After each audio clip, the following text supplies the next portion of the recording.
নমস্কার, আমার নাম তন্ময় ঘোষ। আপনারা দেখছেন আবহাওয়া টাচ। আজ শুক্রবার, মেঘলা আবহাওয়া। বেলার দিকে বা 12টার পর দিকে বৃষ্টি হওয়ার সম্ভাবনা আছে। কাল শনিবার ভারী বৃষ্টি হবে। সকাল দিক থেকে মেঘলা আবহাওয়া থাকবে এবং এই কদিন আবার যে তাপমাত্রার পারদ উঠেছিল তার থেকে এই বৃষ্টি হওয়ার জন্যে তাপমাত্রাটা হ্রাস পেয়েছে এবং রাতের দিকে একটু ঠান্ডা, রাতের দিকে ঠান্ডা আবহাওয়াটা বেশি। দিনের সর্বোচ্চ তাপমাত্রা একদমই কমে গেছে এবং প্রত্যেক দিনই মোটামুটি বৃষ্টি হওয়ার সম্ভাবনা রয়েছে। আর মৌসুমি বায়ুর প্রভাব আস্তে আস্তে পশ্চিমবঙ্গে বাড়তে আরম্ভ করেছে এবং তার প্রভাবে বৃষ্টিপাত এবার প্রতিদিনই হওয়ার সম্ভাবনা আছে।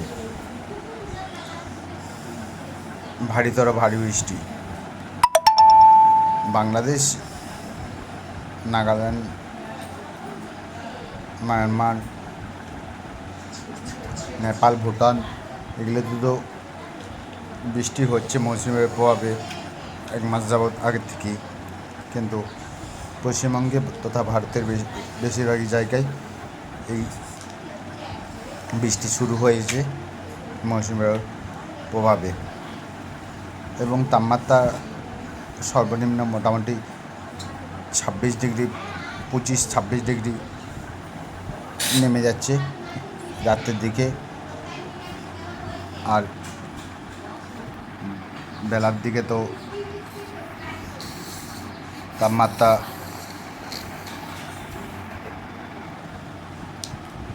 বেশি পারদ উঠছে না, কারণ মেঘলা আবহাওয়া, কিন্তু রোদের একটু তাপ আছে বলে তাপমাত্রা বোঝা যাচ্ছে তবুও যে, কিন্তু মেঘলা আবহাওয়ার জন্যে তাপমাত্রার অতটা প্রভাব বুঝতে পারা যাচ্ছে না। আস্তে আস্তে তাপমাত্রার প্রভাবও কেটে যাবে ভারী বর্ষণের ফলে। মৌসুমিও পুরোপুরি ঢুকে গেছে বলতে গেলেই। এই মৌসুমের প্রভাব এখন বর্ষাকালটায় কীরম দেখতে পাওয়া যায় সেটাই,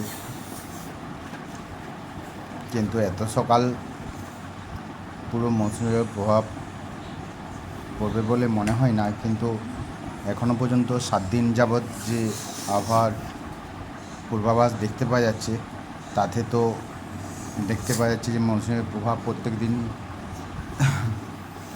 বেশিরভাগই জায়গায় ভারত তথা বাংলাদেশ, নেপাল, ভুটান, মায়ানমার এতে তো বর্ষার প্রভাব ভালোই রয়েছে, যা ম্যাপ অনুযায়ী দেখতে পাওয়া যাচ্ছে। তো ধীরে ধীরে মৌসুমের প্রভাব আস্তে আস্তে বাড়ার সম্ভাবনা আছে।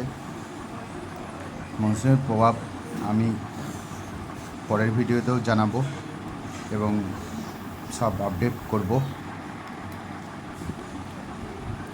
তার জন্যেই নয়, চ্যানেলটি সাবস্ক্রাইব করে লাইক করে দিলে খুবই ভালো হয় এবং শেয়ার করে অন্যদের ভিডিওটি দেখার সাহায্য করবেন, খুব উপকৃত হয়।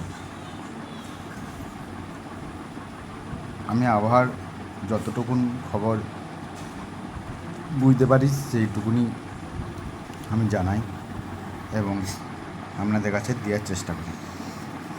ধন্যবাদ।